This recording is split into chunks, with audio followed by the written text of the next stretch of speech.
বন্ধুরা, আজ নারায়ণ ব্যঞ্জনে নিয়ে এসেছি পনির, চিজ আর আলু সিদ্ধ দিয়ে একটা বল বানিয়ে ওটা দিয়ে আমি একটা নিরামিষ তরকারি বানাবো। এখানে পনির আলু সিদ্ধ করে নিয়েছি, চিজ, লবণ, হলুদ আর একটা মশলা বানিয়ে নিয়েছি, যেটা আমি আগের রেসিপিতে দেখিয়েছি। ওটা হচ্ছে মৌরি, জিরা, ধনে আর শুকনো লঙ্কা আর তেজপাতা। এটাকে আমি শুকনো খোলায় ভেজে নিয়েছি, নিয়ে গুঁড়ো করে রেখেছি। আর এখানে পনিরগুলোকে এইভাবে আমি ক্র্যাশ করে নিচ্ছি, আর আলুটাকেও আমি এইভাবে করে নেব। এখন এটা করতে অনেকটা সময় লাগবে, সেজন্য আমি এটুকুন করে করে আপনাদেরকে দেখাচ্ছি, পরে আমি একটু করে নেব। আর এখানে আলুটাকেও এইভাবে করে নিচ্ছি। আলুটাকে আমি সিদ্ধ করে নিয়েছি,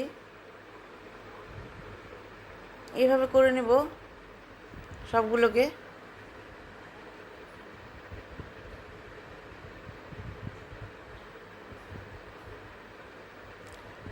এইভাবে সবগুলো আমার করা হয়ে গেছে।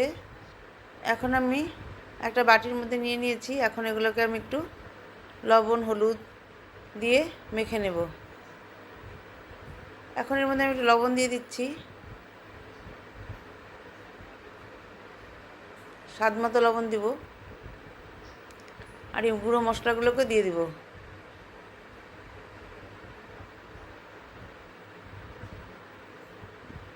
দিয়ে ভালো করে মেখে নেব। এখন এর মধ্যে একটু হলুদ দিয়ে দেব।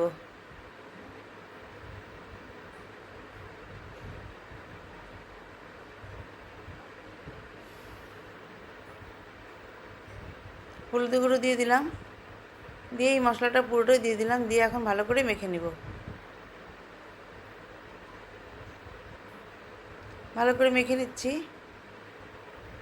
আমি পরে এটার মধ্যে একটু কর্নফ্লাওয়ার মিশিয়ে নিয়ে একটু একটু ভালো করে মেখে নিয়েছি। আর এখন এইভাবে আমি ছোটো ছোটো চ্যাপ্টা করে করে গোল গোল করে রাখছি।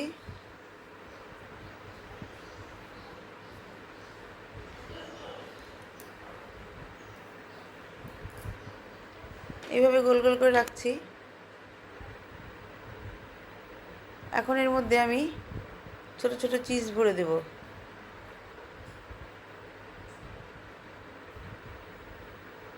এইভাবে প্রত্যেকটার মধ্যে আমি চিজ ভরে দিচ্ছি, দিয়ে বল বানিয়ে নেব।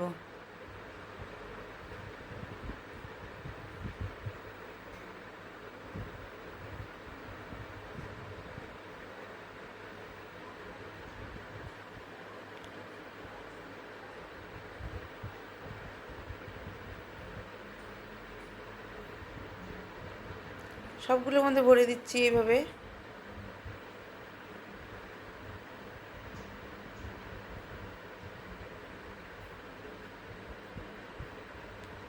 এখন এটাকে গোল করে একটু কর্নফ্লাওয়ার লাগিয়ে লাগিয়ে এগুলোকে একটু গোল গোল করে দিচ্ছি, বলের মতো করে দিচ্ছি। সবগুলো এইভাবে বল বানিয়ে নেব। এদিকে তেল গরম করতে বসিয়ে দিয়েছি, আর একটা বাটিতে আমি অল্প তিল নিয়ে নিয়েছি, কাঁচা তিল। আর বলগুলোতে উপর দিয়ে এইভাবে তিল লাগিয়ে দিয়ে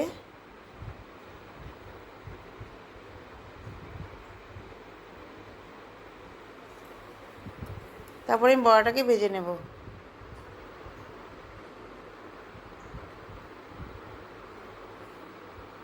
এইভাবে প্রত্যেকটা বড়া আমি ভেজে নেব।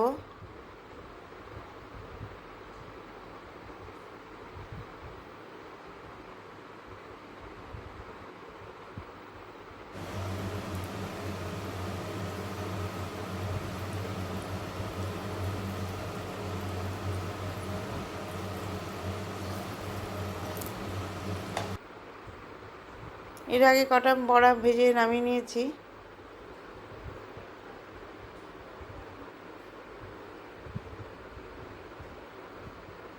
বড়াগুলোকে এইভাবে উল্টে উল্টে ভেজে নামিয়ে নিয়েছি।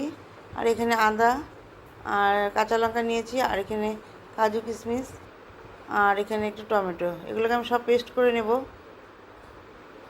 আর এখানে একটা ক্যাপসিকাম আর একটা আলু এইভাবে ছোট ছোট করে কেটে নিয়েছি। তেল গরম হয়ে গেছে। এখন এর মধ্যে আমি আলু আর ক্যাপসিকামগুলো ভেজে নেব। আগে আলুগুলোকে দিয়ে দিলাম এক পাশে, এখন ক্যাপসিকামগুলোকেও এক পাশে দিয়ে দেব।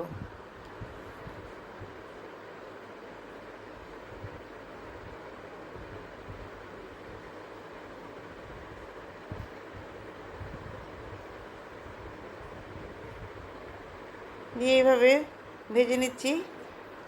ক্যাপসিকামগুলোকে আগে উঠিয়ে নেব, আলুগুলোকে পরে আরেকটু ভেজে নেব।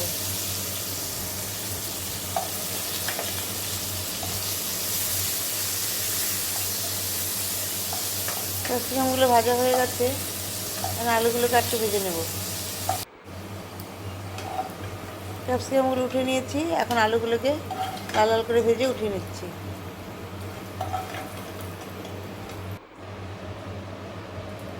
এখন তেলের মধ্যে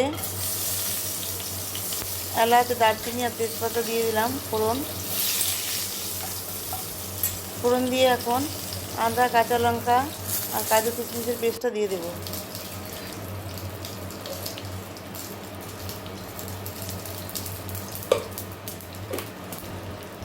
তার আগে একটু জিরে দিয়ে দিলাম।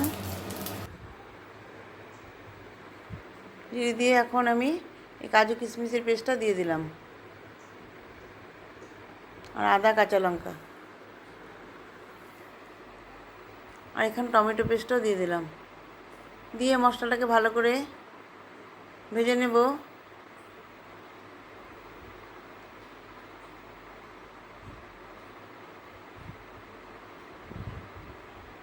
এখন এর মধ্যে লবণ, হলুদ,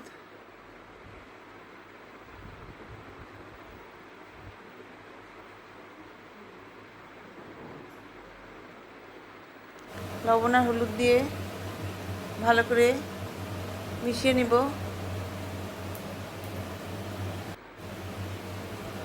মশলাটাকে একটু নাড়তে হবে। এখন এর মধ্যে জিরে গুঁড়ো, ধনের গুঁড়ো, লঙ্কা গুঁড়ো দিয়ে দেব।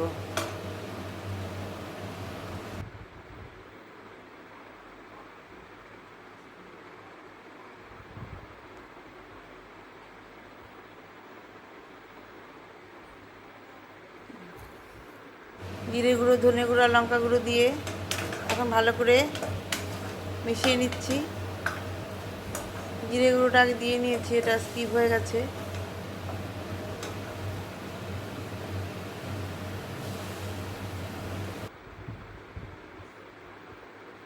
এখন এর মধ্যে সামান্য চিনি দিয়ে দিলাম। দিয়ে ভালো করে মশলাটা মিশিয়ে নিচ্ছি। আর একদম ভাজা ভাজা হয়ে গেছে। এখন এর মধ্যে ক্যাপসিকাম আর আলুগুলোকে দিয়ে দেব। ক্যাপসিকাম আলুগুলোকে দিয়ে দিয়েছি। দিয়ে এর মধ্যে মশলা বানানো যে জলটা ছিল, মিক্সচার মেশিনে যে জলটা ছিল, সেই জলটা দিয়ে দিলাম। বাটিতে যে জলটা ছিল সেই জলটা দিয়ে ভালো করে ফুটিয়ে নেব। আর এর মধ্যে 4-5টা কাঁচা লঙ্কা দিয়ে দিলাম।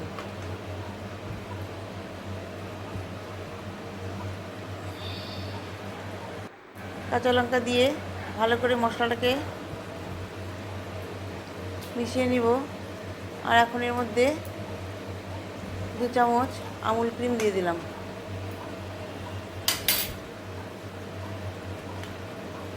আমুল ক্রিম দিয়ে ভালো করে মশলাটাকে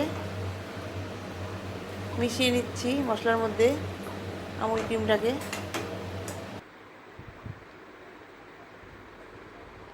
এখন এর মধ্যে অল্প সামান্য ধনেপাতা দিয়ে দিলাম।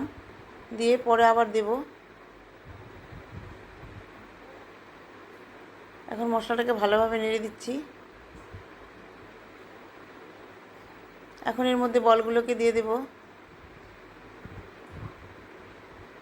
বলগুলোকে দিয়ে দিয়েছি।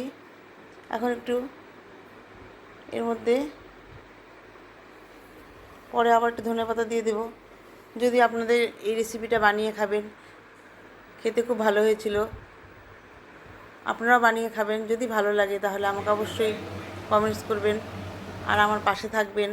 আর আমাকে যারা নতুন দেখছেন আমাকে একটু সাবস্ক্রাইব করে দিবেন প্লিজ। তাহলে আমার খুব ভালো লাগবে। আর আমাকে কমেন্টস করবেন, তাহলে আমি জানতে পারবো কে কোথা থেকে বলছেন। এইভাবে আমার রেসিপিটা তৈরি হয়ে গেল। আর নামানোর আগে আমি সামান্য একটু ঘি দিয়ে দিলাম, দিয়ে এখন নামিয়ে নেব। বাচ্চাদের এটা খেতে খুবই ভালো পায়, বড়াটাকে খেতে আরও বেশি ভালো পায়। আমি রান্না করতে করতে বড়াটা প্রায় শেষ হয়ে গেছে। এইভাবে আমার রান্নাটা তৈরি হয়ে গেল। এবং বন্ধুরা আমার পাশে থাকবেন প্লিজ। নমস্কার।